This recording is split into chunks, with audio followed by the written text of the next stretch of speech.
ام الائمہ بطول اجرا سریق کار رسالات جشوا رسالات ختم المرسلین کی واحد دختر مباہرہ کی واحد خاتون گواہ وارث باغ فدا تفسیر سورہ کوثر مفہوم دارات حل مشکلات کے ہمسار فقر مریم و ہوا و عزیرہ مادر حسن مصطفیٰ حضرت بی بی خدیجہ الکبریٰ کی واحد دختر صابرہ عابدہ ساکرہ شاہدہ رجیہ جکیہ تقیہ انسیہ مرضیہ طیبہ مطہرہ ساجدہ عادلہ مرحومہ معظمہ مخدومہ محافظ امامات رہنی میاں نساء جان قرآن روح قرآن 11 اماموں کی ماں ہمسیوں کی تقدیر ماں کا منتخب واسطہ حضرت فاطمہ زہرا سلام اللہ علیہ نعرہ صلوات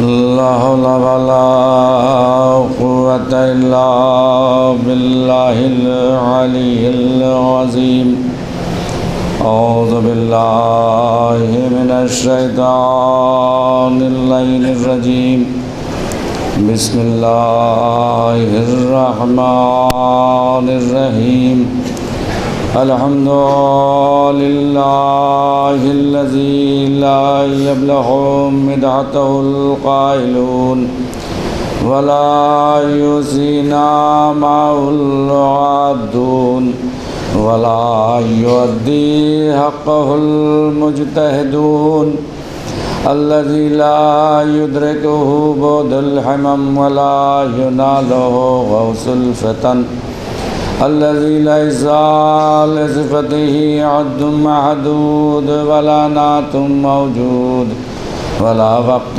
معدود ولا عجل ممدود فطر الخلائق بقدرته ونشر الرياح برحمته الصلاة والسلام على نبي الأمي المكي المدني القرشي الهاشمي الأبتهي سيدنا ونبينا ومولانا بالقاسم محمد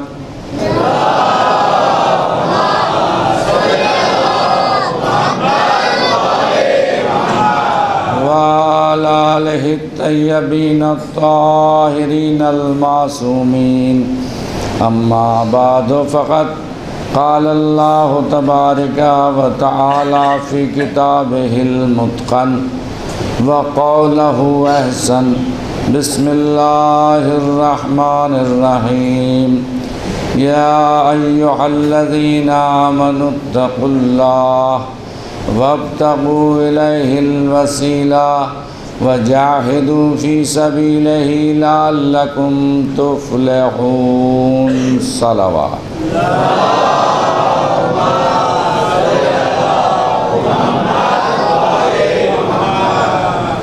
سوگواران عزا ماتمداران مظلوم کربلا نوجوانان عزیز خالق رب العزت مالک ارض و سماوات قرآن مجید میں ارشاد کر رہا ہے کہ اے صاحبان ایمان تقوی الہی اختیار کرو اور اللہ تک پہنچنے کے لیے وسیلہ تلاش کرو اور اللہ کی راہ میں جہاد کرو شاید کہ تمہیں فلاح مل جائے۔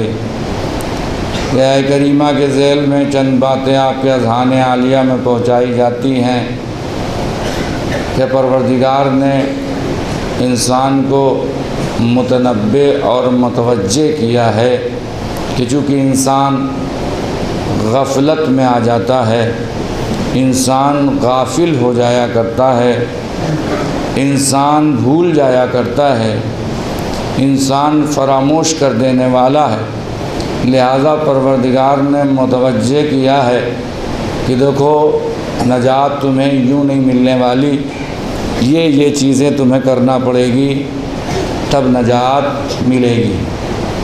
آج 7 محرم گزر گئی اور 8ویں کی شب آ گئی۔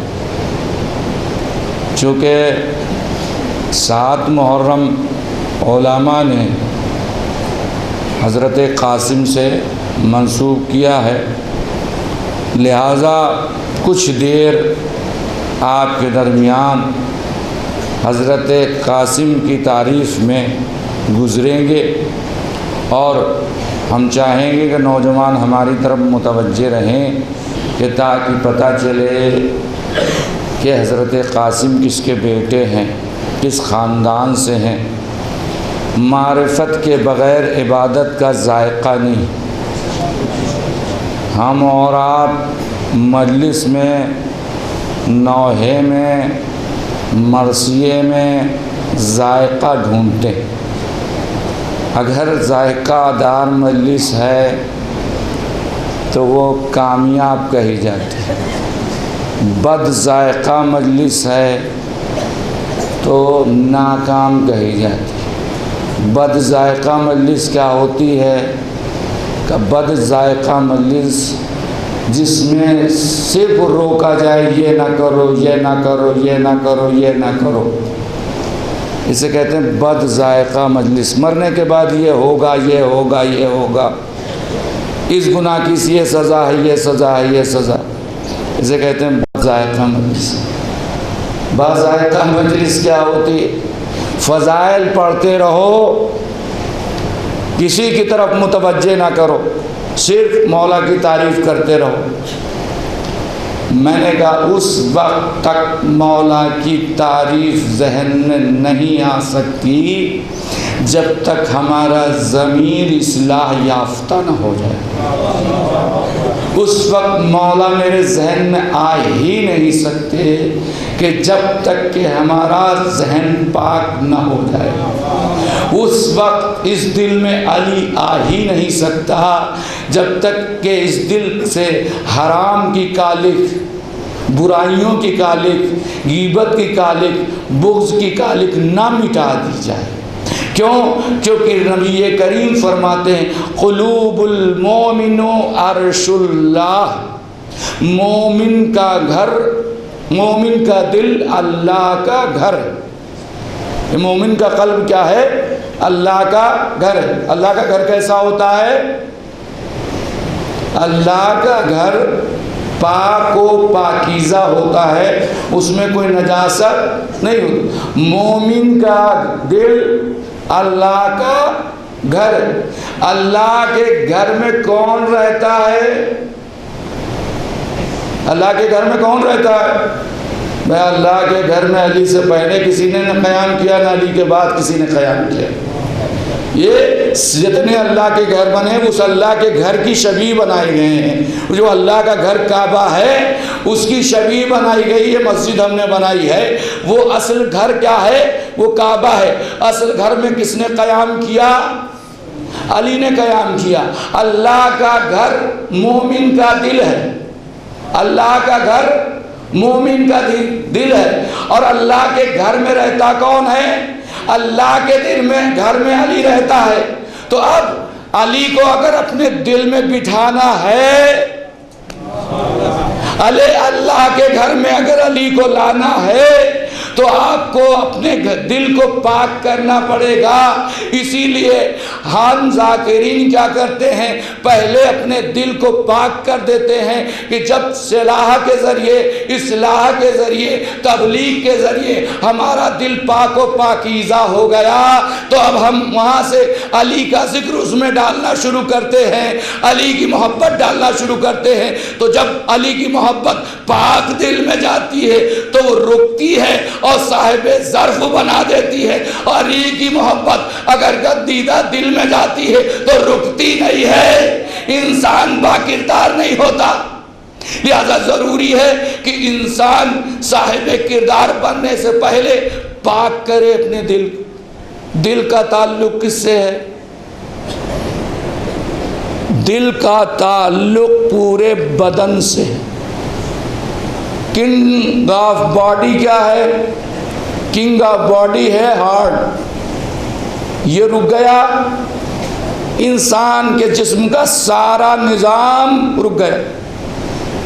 یہ ہدایت کرتا رہا کہ ہاتھ سے اٹھ جا، ہاتھ اٹھ گیا، زبان سے کہا گویا ہو جا، زبان بولنے لگی، آنکھ سے کہا کھل جا، آنکھ دیکھنے لگی، منہ سے کہا کھل جا، منہ کھل گیا، پیر سے کہا چل، پیر چلنے لگا۔ یعنی پروردگار نے اس جسم کو جو خاکی ہے اسے بغیر ہادی کے نہیں رکھا۔ پروردگار نے اس کائنات میں ایک بدن دیا، اس بدن کا بھی ایک ہادی بنایا۔ وہ ہادی کون ہے؟ ہمارا ہارٹ ہے، ہمارا دل ہے، ہمارا قلب ہے۔ وہ ہماری ہدایت کرتا ہے، جیسے ہی ہدایت کرے گا ویسے ہی ہمارا بدن حرکت کرنے لگے گا۔ مسلمانوں سے یہی سوال ہے کہ جب پروردگار نے ایک بدن کو بغیر ہادی کے نہیں چھوڑا تو 11 ہجری میں اسلام کو بغیر ہادی کے کیسے چھوڑ دے گا؟ 11 ہجری میں بغیر ہادی کے اسلام کو کیسے چھوڑ دے گا؟ تو ماننا پڑے گا کہ جب پروردگار ایک بدن کو بغیر ہدایت کے نہیں چھوڑتا۔ یہ بدن کیا ہے؟ مٹی کا۔ بدن کیا ہے؟ ایک گوشت کا لوتھڑا ہے، کہیں بھی گر جائے، ایک ٹکر لگی، انسان اس دنیا سے اس دنیا میں پرواز کر گیا۔ ہوتا کہ نہیں ہوتا ہے؟ چاہے جتنا باڈی بلڈر ہو، چاہے جتنا طاقتور ہو، ایک دھکا لگا، یہ بدن وہاں یہاں سے وہاں چلا گیا۔ اب معلوم ہوا انسان میں اتنی توانائی پائی نہیں جاتی ہے۔ توانائی کون دیتا ہے؟ توانائی قلب دیتا ہے۔ قلب میں توانائی جب آتی ہے جب قلب میں علی آتا ہے۔ اسی لیے ہر قلب جیدار نہیں ہوتا ہے، بہت سے قلب بزدل بھی ہوا کرتے ہیں۔ جو بزدل ہوتے ہیں وہ میدان جنگ سے بھاگا کرتے ہیں۔ اسی آیت کریمہ میں ہے کہ پروردگار تک پہنچنے کے لیے وسیلہ تلاش کرو اور اللہ کی راہ میں جہاد کرو۔ جہاد کیا ہے؟ کہ انسان جب میدان جنگ میں جائے تو پیٹھ نہ دکھائے بلکہ جم کے لڑے۔ جب جم کے لڑتا ہے تو پروردگار آواز دیتا ہے وَكَأَنَّهُمْ بُنْيَانٌ مَرْصُوصٌ۔ کچھ لوگ ایسا لڑتے ہیں جیسے سیسا پلائی ہوئی دیوار۔ یہ کس کے بارے میں گفتگو ہو رہی ہے؟ یہ پروردگار کس کے بارے میں کہہ رہا ہے کہ کچھ لوگ ایسے ہیں جو ایسا لڑتے ہیں جیسے سیسا پلائی ہوئی دیوار۔ عزیزان گرامی، آج جس کا ذکر کرنا ہے وہ بھی ایک کائنات کا علی ہے جسے قاسم کہا جاتا ہے۔ قاسم کے رگوں میں بھی علی کا خون بہ رہا ہے۔ علی قاسم ہے کون؟ زیادہ دور کی رشتہ داری علی سے نہیں ہے۔ قاسم علی کے بیٹے ہیں، وہ بھی پہلے بیٹے کے بیٹے ہیں۔ پہلا بیٹا کون ہے؟ حسن۔ حسن کے بیٹے کون ہیں؟ قاسم۔ اب پروردگار نے پہلے بیٹے کو امامت دی اور اسے ایک بیٹا عطا کیا جس کا نام قاسم رکھا گیا۔ قاسم کیوں رکھا گیا؟ عزیزان گرامی، سابق میں کسی کا قاسم نام ہے؟ قاسم سے پہلے کسی کا قاسم نام ہے؟ ہے ضرور، ہے ضرور، کم سے کم تاریخ پر یہ ہے۔ سابق میں کسی کا نام ہوتا کیا ہے کہ ہم اپنے بزرگوں کو یاد کرنے کے لیے اپنے بچوں کا نام بزرگوں پر رکھ دیتے ہیں۔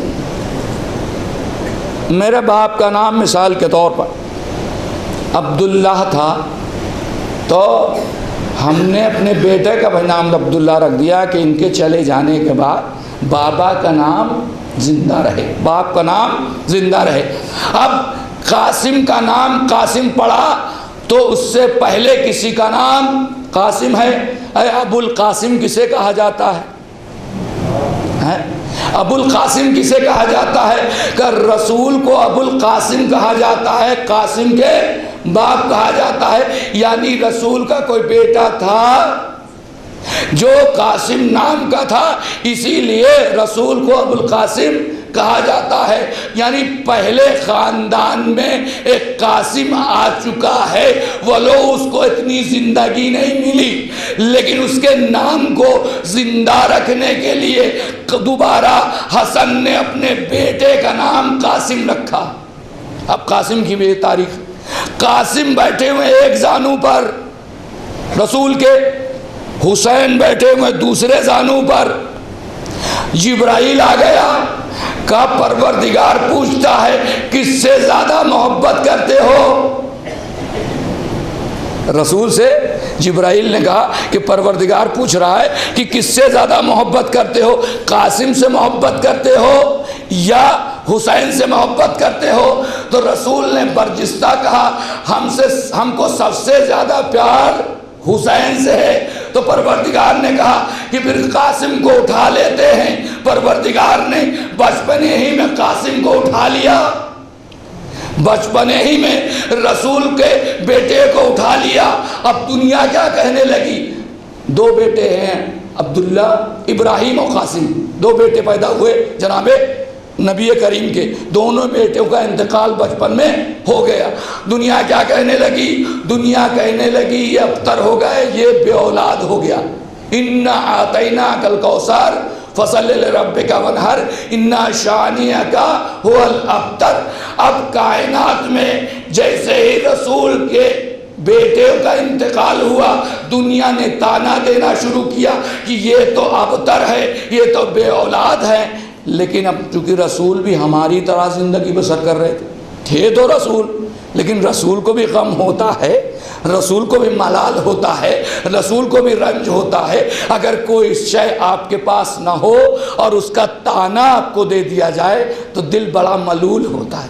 ایک مرتبہ جب رسول ملول ہوا تو پروردگار نے آئے کوثر میں یہ سورہ کوثر نازل کیا، اے رسول گھبرانا نہیں، تمہارا دشمن ابتر ہوگا، تمہاری نسل تو قیامت تک باقی رہے گی۔ آج نسل رسول باقی ہے، لہذا ہم باقی ہیں۔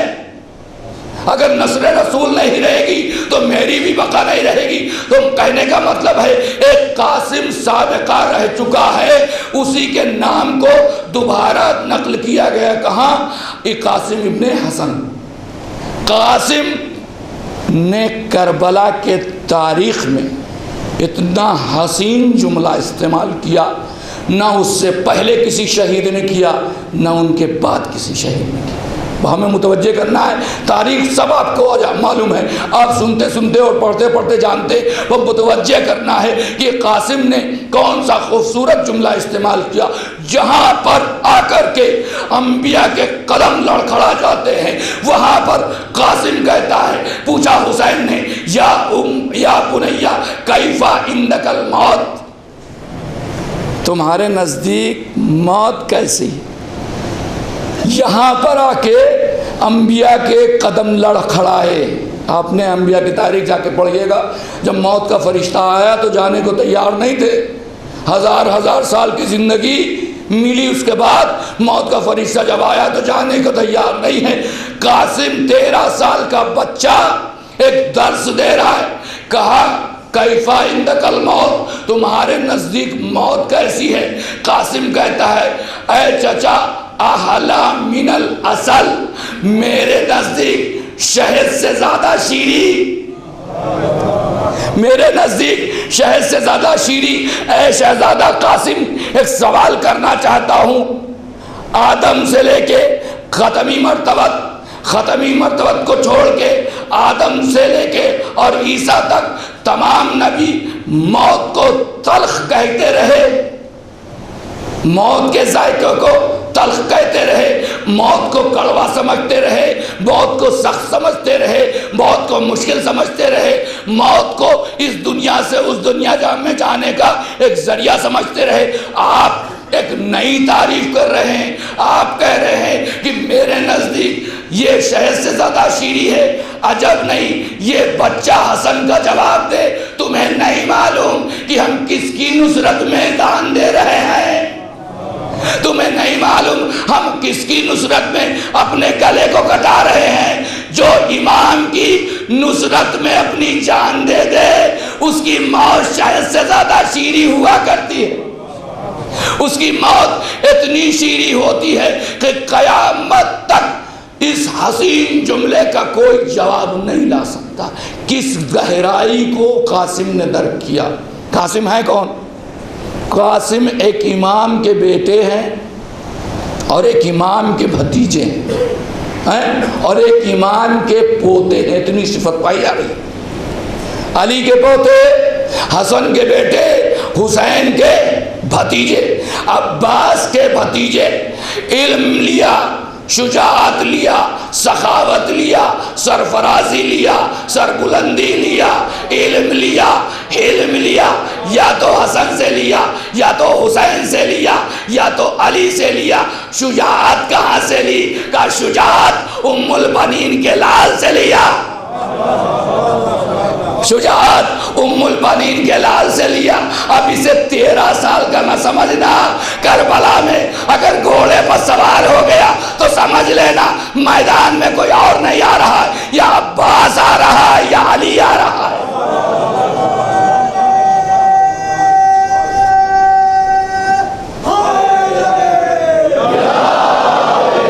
اور دیکھیں تو آپ 13 سال کا بچہ، اس کے مقابل میں وہ نامی پہلوان، اس کو بھیجا جا رہا ہے۔ یعنی معلوم ہے کہ یہ بچہ نہیں ہے، یہ تربیت کس کا دیا ہوا ہے، یہ کس خاندان سے ہے، اس میں کے رگوں میں کس کا خون بہ رہا ہے۔ ظالم بے اعتراف کرتا ہے کہ جہاں یہ قدم جما دیتے ہیں وہاں چاہے جتنا بڑا میرا بہادر ہو وہاں اسے پچھاڑے کھانا پڑے گا، سر کو جھکانا پڑے گا۔ کیوں؟ کیونکہ ظالم نے تاریخ دیکھی ہے کہ ان کے دادا نے جب مرہب جیسے لوگوں کو پچھاڑ دیا، تاریخ میں دیکھا کہ عمرو بن عبد داؤد کے سینے پر سوار ہو کے اتر آیا۔ لوگوں نے سوال کیا، علی یہ کام تم نے سیاست کے برخلاف کیا ہے، دشمن کو زیر کرنے کے بعد اسے فوراً فنار کر دینا چاہیے۔ کیا خوبصورت جملہ کہا کہ ایک مرتبہ زیر کیا تو دوبارہ بھی زیر کر دیں گے۔ یعنی معلوم ہوا شجاعت پر اتنا کمانڈ ہے، اتنا بھروسہ ہے کہ یہ عمرو بن عبد داؤد کیا ہے، اگر اسے ایک مرتبہ زیر کیا تو دوبارہ زیر۔ ارزق شامی کے 7 بیٹے قاسم کے مقابلے میں آئے۔ کس کی تربیت میں؟ ارزق کے تربیت میں 7 بیٹے۔ جنگ کے سارے حربے انہیں معلوم ہے، سارے پیترے معلوم ہے۔ یہ جانے والا تنہا ہے، بچپنے کا عالم ہے، اور اتنا بچہ ہے کہ گھوڑے کی رکاب کو کاٹ کر کے چھوٹی کی گئی ہے اور اس رکاب میں اس بچے کا پیر باندھ دیا گیا ہے۔ اتنا چھوٹا بچہ ہے، اس کے مقابل میں وہ ہنرمند پہلوان لائے جا رہے ہیں، شجاع اور بہادر لائے جا رہے ہیں۔ یعنی ظالم خود اعتراف کرنے کے تیار ہے کہ دیکھو ہم لڑنے پر مجبور تو ضرور ہیں، لیکن ہمیں معلوم ہے یہ 13 سال کا بچہ ہم 7 کو فنار کرے گا، ہم 7 کو فنار کرے گا۔ یہ ہوا 7 کو قتل کر دیا۔ بہت غراتا ہوا، ارزق آیا، ہاں تم نے میرے 7 بیٹوں کو مار دیا۔ تو جب ارزق آیا تو اب یہاں بھی ایک درس ہے ہمارے لیے، ہر نقطے پر درس ہوتا ہے ہمارے لیے، کربلا ایک درس گاہ ہے۔ جب یہاں ارزق شامی آ گیا قاسم کے مقابلے میں تو حسین خیمے میں آئے۔ بھائی یہ منزل مصائب سے میں فضائل کو نکال رہا ہوں، یہ رونے کی منزل نہیں۔ حسین خیمے میں آئے اور قائم میں فروا ارزق کا مقابلہ قاسم سے ہو گیا ہے، قاسم ارزق کے مقابلے میں آ گئے ہیں، تم دعا کرو کہ تمہارا بیٹا فتح یاب ہو، کیونکہ ماں کی دعا بچے کے حق میں زیادہ قبول ہوتی۔ اے امام زمانہ، آپ تو وقت کے امام ہیں، امام سے زیادہ کس کی دعا قبول ہوتی ہے؟ گویا کہ امام ماں کی منزلت بتانا چاہتے ہیں کہ ہم امام ہوتے ہوئے یہ درس دے رہے ہیں کہ اگر بیٹا شفا یاب ہونا چاہتا ہے تو ماں کی دعا لے کے نکلے۔ یہ امام نے کربلا میں درسگاہ دیا. عزیزان گرامی آپ کہتے ہوں گے کہ مولانا فضائل نہیں پڑھتے, ہر جگہ پہلو لے آتے ہیں, ہر جگہ تنبیہ کا پہلو لے آتے ہیں. نہیں, اگر ہم نے درس حاصل نہیں کیا تو بغیر درس کے اگر ہم نے فضائل کو سنا اور پڑھا تو بیکار. پہلے درسگاہ ضروری ہے, پہلے ہماری اصلاح ضروری. ارزق شامی آیا تو فوراً ایک ماں نے دعا کی, اور دعا کرنے کا طریقہ جو مسجد میں ہم کرتے ہیں, یہ ام فروا کی سنت ہے. کیا کرتے ہیں؟ چند لوگوں کو جمع کرتے ہیں اور کہتے ہیں ہم دعا کرتے ہیں, آپ کیا کہیے, کیا کہیے, آمین. ہم دعا کر رہے ہیں اور آپ آمین کہیے. آمین کا مطلب یہ ہے کہ دعا اگر قبول نہ ہونے والی ہو تو آمین کے برکت سے دعا قبول ہو جائے, اور اتنے مومنین نے آمین کہہ دیا ہے, لہٰذا دعا ضرور قبول ہوگی. یہ ام فروا کی سنت ہم ادا کر رہے ہیں. حسین نے جب کہا کہ ماں ہو تم دعا کرو تو تمام بیویوں کو ام فروا نے جمع کیا اور بیچ میں خود بیٹھی اور دعا کرنا شروع کیا, اور تمام بیویوں نے آمین کہنا شروع کیا. ابھی دعا ختم نہیں ہوئی تھی کہ ارزق کے سر کو قاسم نے جدا کر کے بتایا, تو مجھے بچہ سمجھتا ہے, ارے ان رگوں میں حیدر کرار کا خون بہ رہا ہے.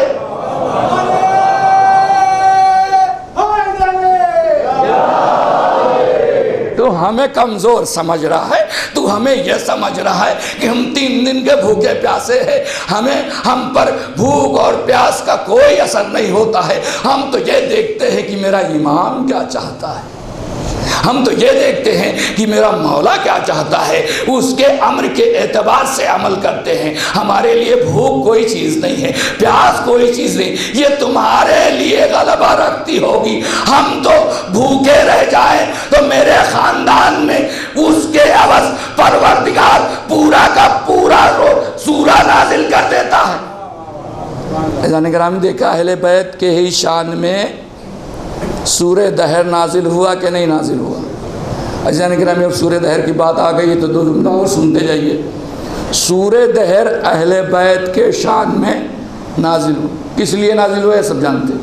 3 دن حسنین نے روزے رکھے, 3 دن کے بس روٹیاں بنائی گئی, اور 3 دن کی روٹیاں کبھی مسکین, کبھی فقیر, کبھی یتیم آئے اور لے کے چلے گئے. زہرا کے گھر میں کتنے لوگ؟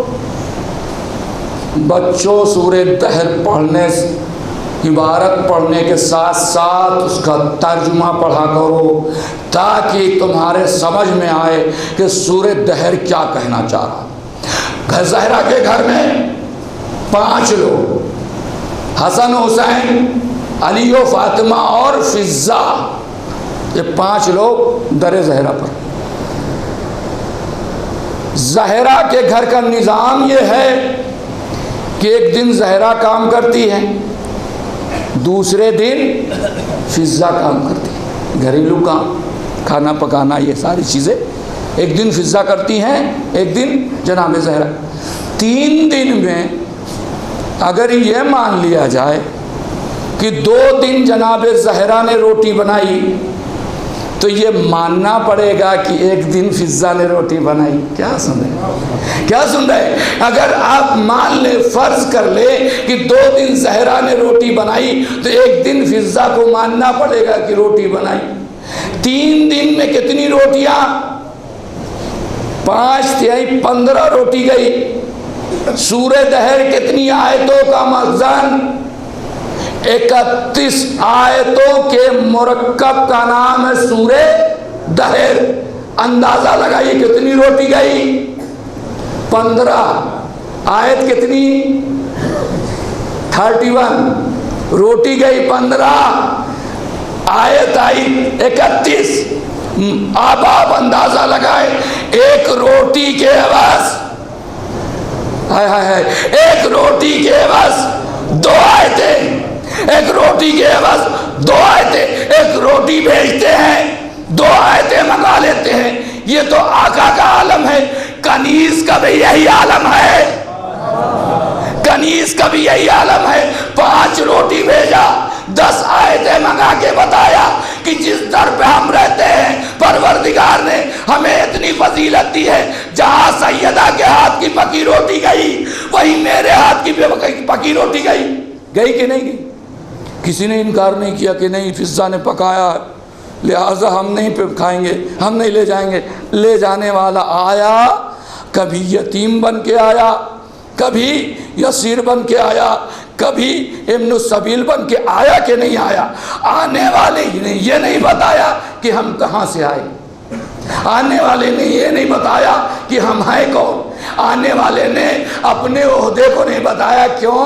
کیونکہ سارے عہدے در زیرہ پر آ کے ختم ہو جایا کرتے، سارے لوگ یہاں آ کر کے اپنے گردن کو جھکا کے شانوں کو جھکا لیا کرتے ہیں۔ کیوں؟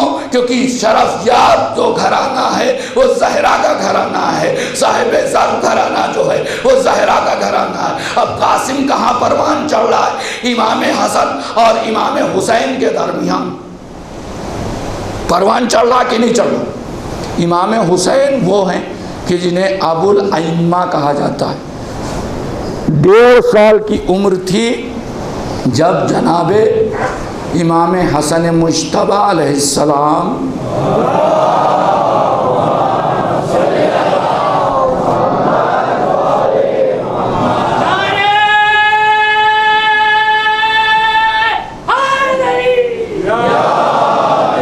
کی شہادت ہو گئی 1.5 سال کی۔ باقی 11.5 سال کس نے تربیت کی؟ وقت کا امام جسے حسین ابن علی کہا جاتا ہے، انہوں نے 11.5 سال تربیت کی۔ بھائی ایک عام انسان عام گھرانے میں اگر قرآن پڑھے تو بچہ قرآن پڑھنے والا ہو جاتا ہے، عام انسان اگر نماز پڑھے تو بچہ نمازی ہو جاتا ہے، عام انسان اگر شریعت کی پابندی کرے تو بچہ شریعت کا پابند بن جاتا ہے۔ اب وہ حسین جس کے گھر میں چادر تطہیر ہو، جو آیت تطہیر کا مصداق ہو، جو سورہ دہر کا مصداق ہو، جو آئے مباہلہ کا مصداق ہو، اس گھرانے میں قاسم کو پروان چڑھایا جا رہا ہے، تو اب اس کے علم کے بارے میں اندازہ نہیں لگا سکتے کہ یہ سینہ کتنا علمدار ہوگا۔ یہ نہ کہنا کہ قاسم کوئی پڑھا لکھا بچہ نہیں تھا، بلکہ اتنا پڑھا تھا اگر چاہتا تو کائنات کو پڑھا دیتا۔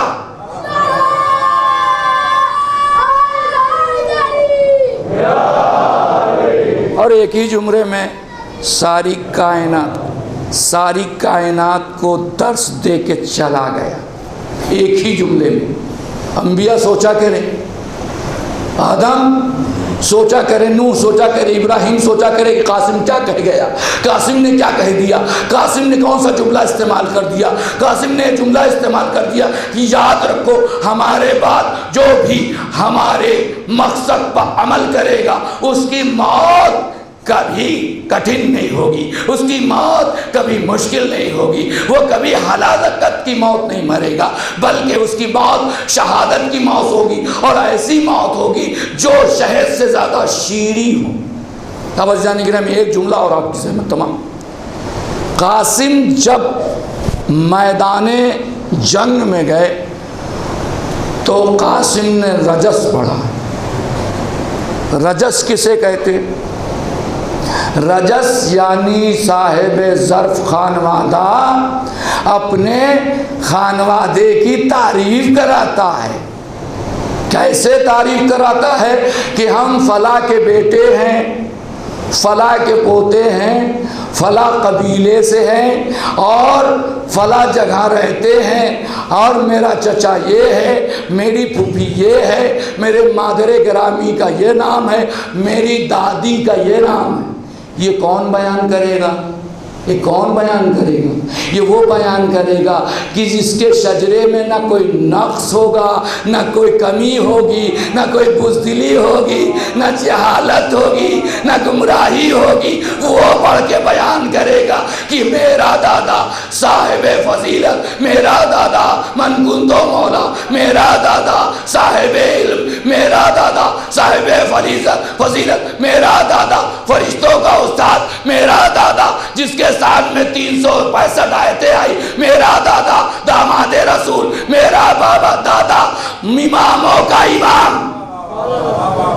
یہ وہ بیان کرے گا جس کے خاندان میں علم رہا ہو، حلم رہا ہو، شجاعت رہی ہو، سخاوت رہی ہو، کریمی رہی ہو، وہ بیان کرے گا. بزدل کیا بیان کرے گا؟ شجرے کو بیان کرے گا تو شجرہ جیسے ہی بریک ہونے لگے گا رک جائے گا. اسی لیے حسین نے کہا کہ مجھ جیسا تجھ جیسے سے بیعت نہیں کر سکتا. بس عزیزو، مجھ اور تجھ میں حسین نے پورا شجرہ بیان کر دیا. میں حسین ابن علی ابن ابی طالب ابن عبد المطلب ابن عبد المناف ابن بنی ہاشم، یہ پورا شجرہ حسین نے بنایا. تو ارے کچھ تو بول دیجئے، جاتے جاتے بول دیجئے، بس 2 دن کا مہمان ہوں. تو کون؟ یزید ابن معاویہ. اب آگے بیان کرنے کی ضرورت. تو یزید ابن معاویہ ابن ابو سفیان، تیرا شجرہ کہاں سے ملا؟ بنی امیہ سے. میرا شجرہ بنی ہاشم سے. کہ ہو ہی نہیں سکتا کہ حق باطل کی کبھی بیعت کرے.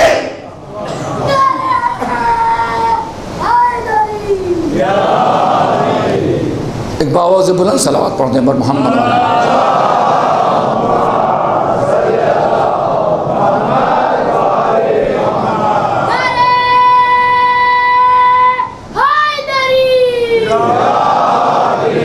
تو قاسم نے جا کے بتایا. تعارف دیتے دیتے ایک جملہ بس آپ کو کے سامنے عرض کرنا. کہا میں فاطمہ بنت محمد کا پوتا ہوں. جان گرامی، فاطمہ کا تعارف جناب قاسم کو یہاں کیوں کرانا پڑا کہ میں فاطمہ بنت محمد کا پوتا ہوں؟ یہ تعارف کرانے کا مطلب کہ اگر تم حسن کو بھول گئے ہو تو تمہیں فاطمہ تو یاد ہوگی. اگر تم نے حسن کو فراموش کر دیا، قاسم کو نہیں پہچانتے ہو تو تمہیں تو فاطمہ یاد ہوگی. اگر فاطمہ یاد نہ آئے تو محمد تو یاد ہوگا. محمد تو یاد ہوگا. اسی لیے قاسم نے پورا قصیدہ پڑھا اور ان قصیدے میں شجرہ بیان کیا کہ دیکھو ہماری نسل محمد سے چلی ہے اور ہم محمد کی نسل میں ہیں. عزیزان گرامی، کبھی آپ نے دیکھا ہوگا کائنات میں کہ کسی نانا نے نواسے کو اپنا بیٹا کہا ہو؟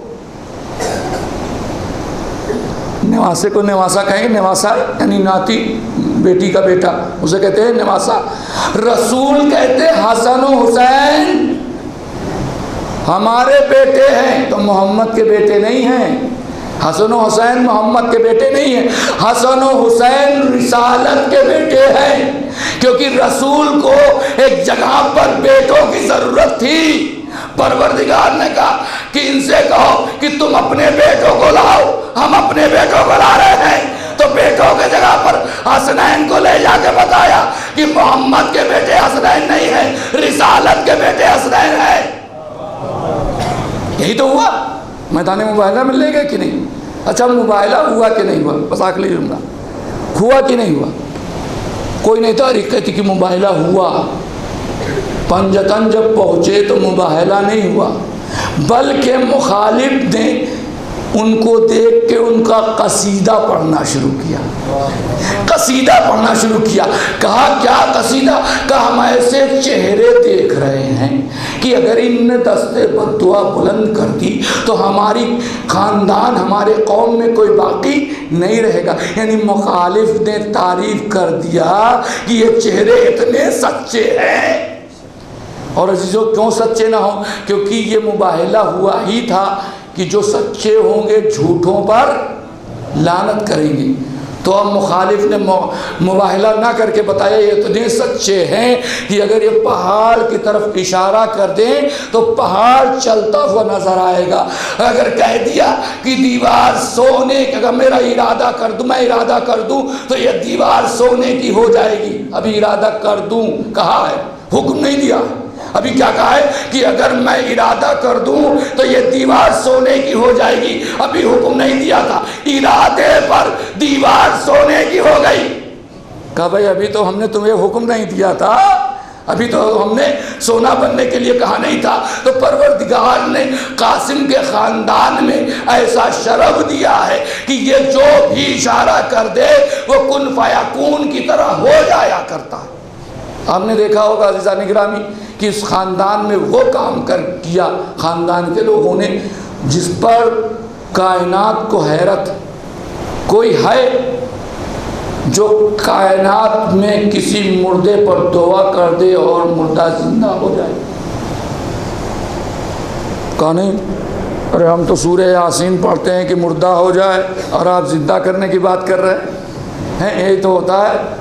کہنے لگے کہ وہ ایک صاحب ہے بہت دن سے جھیل رہے ہیں، مولانا صاحب چلیے سورہ یاسین پڑھ دیجئے. ہم نے کس لیے کہا وہ سورہ یاسین پڑھنے سے ابا کی روح پرواز ہو جائے گی، بہت دن سے پریشان ہے. یعنی جب انسان سوء استفادہ کرنے لگتا ہے، وہ قرآن جو زندگی دینے کے لیے آیا تھا اسی کو قرآن کو موت کے لیے استعمال کرنے لگتا ہے. قرآن زندگی دینے کے لیے آیا، اب کوئی ہے جو موت کو حیات میں تبدیل کر دے؟ کہاں ہے کائنات. امام نے کہا کہ ہم صرف ایک مرتبہ سورہ الحمد پڑھ دیں تو مردہ زندہ ہو جائے. اب وہاں ہماری طرح ضعیف العقیدہ لوگ موجود تھے.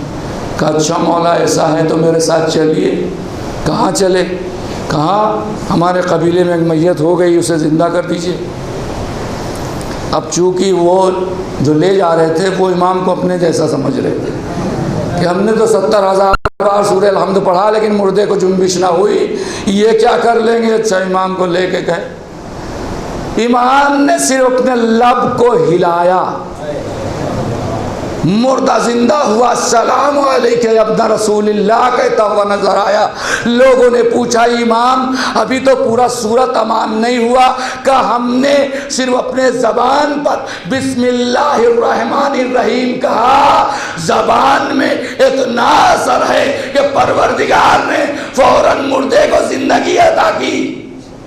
تو زبان کو شرفیاب بنایا جائے. زبان جب شرفیاب ہوگا جب شرفیاب لوگوں سے ترس لیا جائے. بس عزیزان گرامی، قاسم نے شجاعت، سخاوت، بردباری، انکساری اور علم کہاں سے لیا تھا؟ اپنے چچا سے لیا تھا، اپنے خاندان سے لیا تھا. اسی لیے کائنات میں جب آئے تو قاسم کا کوئی جواب نہ لا سکا. میدان میں آئے تو بڑے پہلوان کے سر اتار دیے ان کے تن سے. کیوں؟ کیونکہ انہوں نے بتایا میرا دادا ایسا تھا، میرا بابا ایسا تھا، میرا چچا ایسا تھا، لہٰذا ہم شجاعت میں اسی شجاعت کے مالک ہیں. بس عزیزان گرامی، وہی قاسم کربلا میں آ رہا ہے اور کربلا میں آ کر کے حسین سے سوال کر رہا ہے. آپ کو متوجہ کرنے کے لیے جملہ میں لا رہا ہوں. حسین سے سوال کر رہا ہے کہ چچا کل شہادت میں میرا بھی نام ہے. یہ سوال کب کیا قاسم نے؟ اس سے پہلے سوچئے. یہ سوال قاسم نے اس وقت کیا کہ حسین پوری محضر شہادت شہیدوں کو بتا چکے. مسلم تمہیں اس وجہ سے شہید کیا گیا، سعید تمہیں فلاں جگہ شہید کیا جائے گا، حبیب تمہیں فلاں جگہ شہید کیا جائے گا، زہیر تمہیں فلاں جگہ.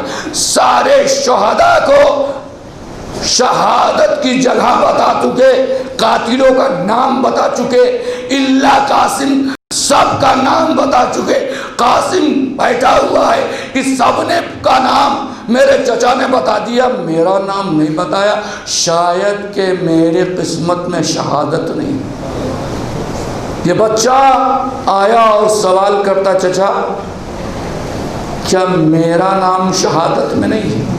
تو حسین یہ نہیں کہتے ہیں کہ بیٹا قاسم تمہارا نام، ارے تمہارا نام کیا، تمہارے بھیا علی اصغر کا بھی نام شہادت ہے، تمہارے بھیا علی اصغر کا نام بھی شہادت میں ہے۔ وہاں پر ہاشمی جوان نے جیسے ہی یہ سنا کہ میرے بھیا کا نام بھی شہادت میں ہے، سوال کرتا ہے چچا یہ بتائیے کیا فوج اشقیاء خیمے میں آ جائے گی؟ فوج اشقیاء خیمے میں آ جائے گی؟ تو اب حسین کیا جواب دے؟ عزیزان گرامی جب یہ جملہ کہا تھا کہ تمہارے بھیا علی اصغر کا نام بھی محضر شہادت میں ہے، تو قاسم سمجھا کہ شاید فوج اشقیاء خیمے میں آ کر کے اصغر کو قتل کریں گی، اور قاسم اس لیے گھبرایا تھا کہ جب خیمے میں فوج اشقیاء آئے گی تو میرے ماں بہنیں بے ردا ہو جائیں گی۔ میں کہوں گا اے قاسم تم تو صرف سوچ کے گھبرا گئے، ارے ذرا عصر عاشورا جا، تمہاری ماں بہنیں بے ردا کر کے پھرائی جا رہی ہے، تمہارا بھیا زین العابدین۔ جزاکم اللہ خیر الجزا، خدا آپ کو کسی غم نہ لائے سوائے غم سید الشہداء۔ حسین لاشوں پہ لاشیں لا چکے، حسین کبھی صحابیوں کا لاشا لائے، کبھی چاہنے والوں کا لاشا لائے، کبھی دوست کا لاشا لائے، اب اپنے قریبی رشتہ داروں کا لاشا لا رہے، کبھی اکبر کا لاشا لائے، کبھی اون و محمد کا لاشا لائے۔ عزیزان گرامی اب یہ ہو رہا ہے کہ قاسم کو جب بھی قاسم جا رہا ہے اذن جہاد نہیں مل پا رہا ہے، امام اوپر سے نیچے دیکھتے ہیں اور کہتے ہیں قاسم ہم تمہیں رن میں جانے کی اجازت کیسے دے دیں؟ ارے تم تو میرے بھیا حسن کی نشانی ہو، میرے بھاوج کے دل کا ڈھارس ہو، ہم تمہیں رن میں جانے کی اجازت کیسے؟ جزاکم اللہ خیر الجزا۔ تاریخ لکھتی ہے کہ جب اون و محمد کا لاشا آ گیا تو ایک مرتبہ جناب ام فروا نے کہا قاسم اب حسین جب شہید ہو جائیں گے تبھی اپنی قربانی پیش کرو گے؟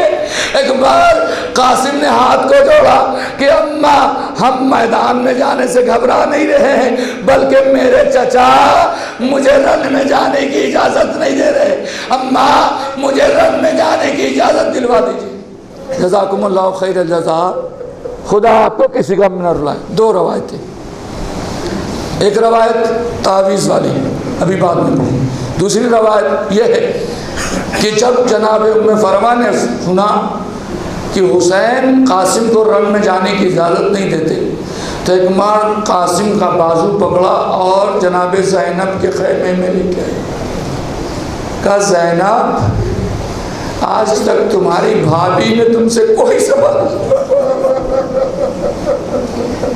اور جناب زینب کو بھی ارمان تھا کہ سارے مدینے کی عورتیں کچھ نہ کچھ ہم سے خواہش رکھتی ہیں، لیکن میری بھابھی ام فروا نے کبھی کوئی خواہش نہیں کی۔ ان کے دل میں بھی تڑپ تھی کہ کاش کہ ام فروا ہماری بھابھی مجھ سے کچھ مانگ۔ اب وقت آ گیا، ایک مرتبہ قاسم کا بازو تھامے ہوئے خیمے زینب میں آئی اور کہنے لگی ہے زینب آج یہ بھابھی سوال لے کے آئی ہے، وہ سوال یہ ہے کہ تم اپنے ماں جائے حسین سے قاسم کو رن میں جانے کی اجازت دے دو، گویا کہ موت کی اجازت دلوا دو۔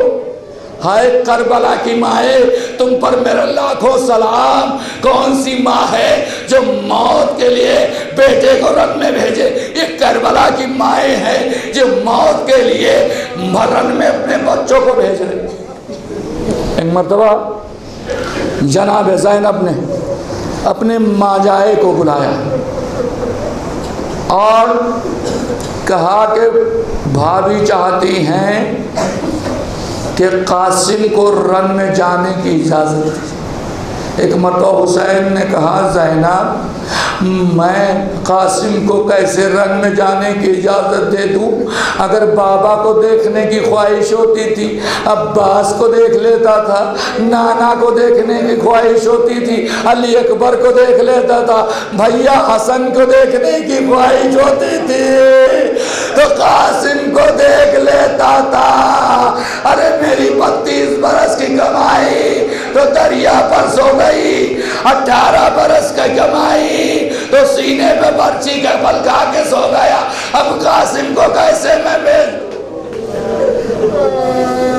ایک بار جناب زینب نے کہا بھیا ہم بھابھی سے وعدہ کر چکے ہیں، ہم وعدہ توڑیں گے نہیں، آپ کو اجازت دینا پڑے گی۔ اب اس روایت کو یہی روک۔ جب اجازت نہیں مل رہی تھی تو تاریخ نے لکھا کہ قاسم قنات کے پیچھے گئے، 2 زانو ہو کے بیٹھ گئے، زانو پہ اپنا سر رکھ کے اور سوچنے لگے کہ شاید میرا چچا مجھے اجازت نہ دے گا، اس لیے اجازت نہیں دیتا کہ ہم یتیم ہیں، میرا بابا اس دنیا میں نہیں۔ جزاکم اللہ خیر الجزا۔ آپ کو متوجہ کرنے کے لیے ایک جملہ استعمال کروں۔ کائنات میں ایک ایسا جنازہ ہے، اتنا غریب جنازہ ہے۔ کون سا جنازہ؟ وہ حسن کا جنازہ ہے جو گھر سے نکلنے کے بعد پھر گھر واپس آیا۔ کیوں؟ اماں کے پہلو، نانا کے پہلو میں دفن نہیں ہونے دیا گیا، لیکن جب گھر واپس آیا تو زینب نے ایک سوال کیا امام حسین سے، بھیا میں نے اپنے بھیا کو تو سفید کفن دیا تھا، یہ سرخ کفن کیوں ہو گیا؟ بس ایک بار حسین نے کہا ماجائی تم نے نہیں دیکھا میرے بھیا کے جنازے پر اتنے تیر مارے گئے کہ کفن سفید ہو گئے۔ بس یہاں لا کر کے ایک جملہ کہنا چاہتا ہوں۔ اب جناب زینب اور ام فروہ حسن کے لاشے سے تیر چن رہی ہیں اور ام فروہ تیر چنتی جاتی ہے اور کہتی جاتی کاش کہ آج میرا قاسم جوان ہوتا تو اس کے بابا کا جنازہ دوبارہ گھر واپس نہ آتا، اس کو اس کے نانا کے پہلو میں دفن کرنے سے کوئی نہ روک سکتا۔ میرا دل کہتا ہے کہ قاسم نے کہا ہوگا ماں میرے بابا کا جنازہ تو صحیح سالم واپس بھی آ گیا تھا، ارے قاسم جب میدان میں جائے گا تو اس کا لاشا جائے گا نہیں بلکہ ٹکڑوں میں بٹ جائے گا۔ چچا داون ابا میں اکٹھا کر کے ایک گٹھری بنائیں گے، آواز دیں گے قاسم۔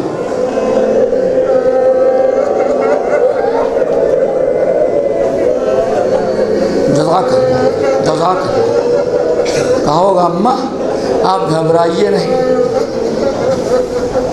بابا کے لاشے پر تیر ہے تو یہ بیٹا اتنے گھوڑوں کی ٹاپے کھائے گا کہ امام وقت کا فرمائے گا میرا سلام ہو شہید پار کہ جس کی دائیں پسلیاں ٹوٹ کے بائیں طرف آ گئی تھی، بائیں تسلیاں ٹوٹ کے دائیں طرف آ گئی۔ جزاک اللہ، جزاک اللہ، خدا آپ کو کسی غم میں نہ ڈالے، سوائے غم سید الشہداء کیا گریہ ہو رہی ہے، خدا ان آوازوں پر رحمت نازل کرے۔ اب یہاں سے مصائب کا آغاز کر رہا۔ قاسم ایک مرتبہ سوچنے لگے کہ اس مجبوری میں میری مدد کون کرے، تو اماں نے کہا تھا کہ تمہارے بازو پر ایک تعویذ بندھی ہوئی ہے جو تمہارے بابا نے وصیت کی تھی کہ جب قاسم سے کہنا کوئی مشکل مرحلہ آ جائے اور تم زیادہ پریشان ہو جاؤ تو بازو پر بندھی ہوئی تعویذ کھول لینا، اس میں تمہیں جواب مل جائے گا۔ یہ سبق جناب قاسم کو یاد آ گیا، قاسم نے بازو پہ بندھی ہوئی تعویذ کھولی، تعویذ کو چاک کیا تو وہ تعویذ نہیں تھی بلکہ وصیت نامہ تھا۔ ایک بار قاسم نے اپنے بابا کی تحریر دیکھی قاسم نے بابا کی تحریر دیکھی، مدینہ یاد آ گیا، باپ کے جگر کے ٹکڑے یاد آ گئے، باپ کے جنازے پر تیر یاد آ گیا۔ جب یہ وصیت نامہ مل گیا نا تو قاسم دوڑا دوڑا امام کے پاس، کہا چچا اب آپ کو اجازت دینا پڑے گی، اجازت نامہ ہم لے کے آئے ہیں۔ ایک مرتبہ حسین نے تحریر دیکھی، اب حسین نے جیسے تحریر دیکھی، ایک بھائی نے دوسرے بھائی کی تحریر دیکھی، آنکھوں سے لگایا، چومنے لگے، ہائے بھیا حسن، تیرا بھائی کربلا میں نر گیا، آدھا میں پھنس گیا، صبح سے لاشوں میں لاشیں لا رہا ہے، کبھی دوستوں کا لاشیں لایا، کبھی گود کے بالوں کا لاشا لایا، اب اپنے بھتیجے کو میدان قتال میں بھیج۔ جزاک اللہ، جزاک اللہ، خدا آپ کو کسی غم نہ دے۔ قاسم سے تحریر لیا، سر و سینے سے لگایا، تحریر پڑھنا شروع کیا۔ اے حسین میں کربلا میں نہ ہوں گا، اگر تم پہ وقت آ جائے تو ہماری طرف سے قاسم کو قربان کر دینا، اسے اجازت دے دینا۔ ایک مرتبہ حسین نے سر کو جھکایا، بیٹا قاسم جاؤ خدا حافظ، قاسم کو خدا حافظ کہا، لیکن اس سے پہلے قاسم کے سر پہ امامہ رکھا۔ کس کا امامہ؟ حسن کا امامہ رکھا، دوش پہ حسن کی عبا ڈالی، نالین پہنائی حسن کی، لیکن امامے کے دونوں پیچ باہر کر دیے۔ عرب کا یہ رواج تھا کہ جب کوئی یتیم لڑنے جاتا تھا تو امامے کے دونوں پیچ کھول دیا کرتا تھا۔ حسین نے قاسم کے یتیمی کو ظاہر کرنے کے لیے امامے کے دونوں پیچ اس لیے کھول دیا کہ فوجی عرض کیا شاید کہ یتیم سمجھ کے میرے بھتیجے کو چھوڑ دے، اسے قتل نہ کرے۔ جزاک اللہ، جزاک اللہ، کوئی غم نہ دے۔ قاسم گھوڑے پر سوار کرنا چاہتے، کم سینی یہ ہے کہ گھوڑے پر سوار نہیں ہو سکتے۔ ایک بار مولا عباس نے گھوڑے پر سوار کیا، رکاب میں پیر نہیں پہنچ رہا تھا، رکاب کاٹ کے چھوٹی کی، پیر کو رکاب سے باندھ دیا۔ اب یہ حسن کا لال کہاں چلا؟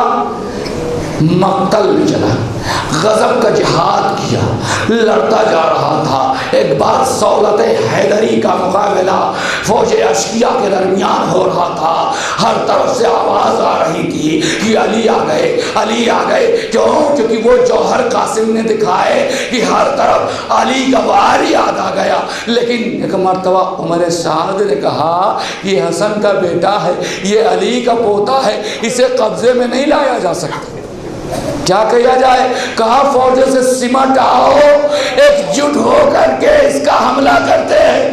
فوجیں سمٹ آئی۔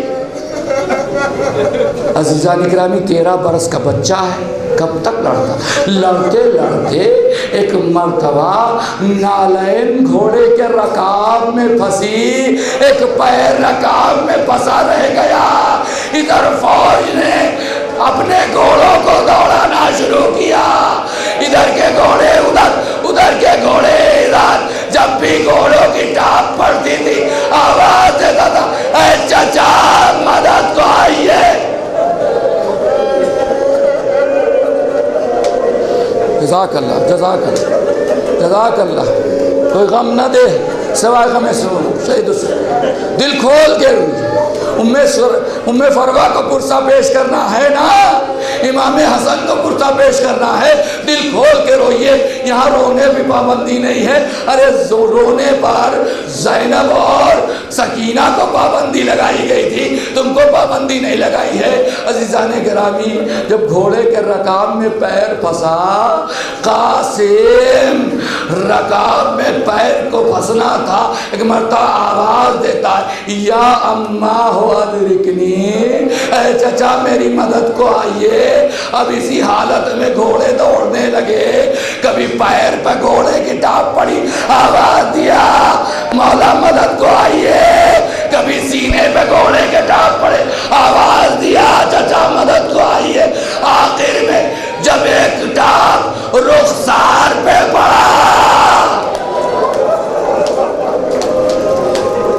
رخسارے پر جناب قاسم کے رخسارے پر گھوڑے کی ٹاپ پڑی تو ایک مرتبہ آواز دے رہا ہے کہ اے چچا یتیم کی مدد کے لیے آئیے. اور عزیزو ادھر حسین نے جب قاسم کو بلاتا ہوا سنا، شیر غضبناک کی طرح حسین نے تلوار نکالی تو فوج اشکیا نے دیکھا کہ شاید کہ حسین حملہ کرنے والے ہیں. اب ادھر کی فوج قاسم پر چڑھنے لگی، ادھر سے گھوڑوں کی ٹاپوں نے چڑھائی کی، ادھر کی فوج نے چڑھائی کی. اب بیچ میں قاسم پامال ہونے لگا. جب تک سانس رہی آواز دیتا رہا. ادھر حسین کہتے رہے اے قاسم آواز دیتے رہو، لیکن آواز پر حسین کو قاسم کا جنازہ نہیں ملتا، حسین کو قاسم کا بدن نہیں ملتا. ایک مرتبہ حسین فوج اشکیا میں کھڑے ہو کے کہتے قاسم ارے تم کہاں ہو، آواز دو. قاسم خاموش، آواز نہیں دیتے. ایک مرتبہ کہے قاسم آواز دو، تمہارا چچا تمہیں بلا رہا ہے. قاسم کوئی آواز نہیں دے رہے. یہاں پر ذاکرین کہتے ہیں کہ مرتبہ حسین نے کہا ہے قاسم تمہیں وقت کا امام بلا رہا ہے. وہ یہ کہنا تھا کہ گوشت کے ٹکڑے فضا میں بلند ہوئے. لبیک لبیک یا ابن رسول اللہ. حسین نے دامن ابا پھیلائی. آخری جملے، خوب گریا ہو رہا، قیامت کی مجلس. آخری جملے، حسین نے دعوے نعمت ابا پھیلائی. قاسم کا کبھی پیر اٹھا کے رکھا، کبھی قاسم کا ہاتھ اٹھا کے رکھا، کبھی قاسم کا بدن اٹھا کے رکھا، لیکن رکھتے جاتے ہیں. جو آزاد جہاں ہے وہاں اسے جوڑتے چلے جاتے. یعنی گویا قاسم کو قاسم بنا رہے ہیں، لیکن اتنے ٹکڑے ہو گئے کہ قاسم دوبارہ قاسم بن نہیں پا رہا. مجبور امام داون اما کو سمیٹا، گٹری بنایا، خیمے کے دروازے بنائے. کہے زینب ذرا قریب آنا، زینب ذرا قریب آنا. زینب نے کہا بھیا بہت آنے میں دیر کر دی، سیدانیہ ماتم کرنے کے لیے بیٹھی ہیں. تو حسین نے کہا کہ ہاں بہن دیر ہو گئی. کہ قاسم کہاں ہے، قاسم کہاں ہے. حسین نے گٹھری کی طرف اشارہ کیا. اشارہ کرنے کے بعد زینب سے حسین کہتے کہ دیکھو یہ ام فروا کو نہ بتانا کہ قاسم کا لاشا پامال ہو گیا. مجھے کہنا تھا. ام فروا نے سنا، دوڑی دوڑی آئی اور کہنے لگی امام میرا بیٹا کہاں ہے. حسین نے داون ابا کو لی. کیا دیکھا، قاسم کے ٹکڑے ٹکڑے ہو گئے. آواز دیا ہے قاسم میں آج بغیر وارث کے ہو گئی، اب کس کے سہارے یہ دنیا میں جیوں گی. واہ قاسمہ واہ حسینہ کی صدا بلند ہوئی. ایک بار حسین سب کو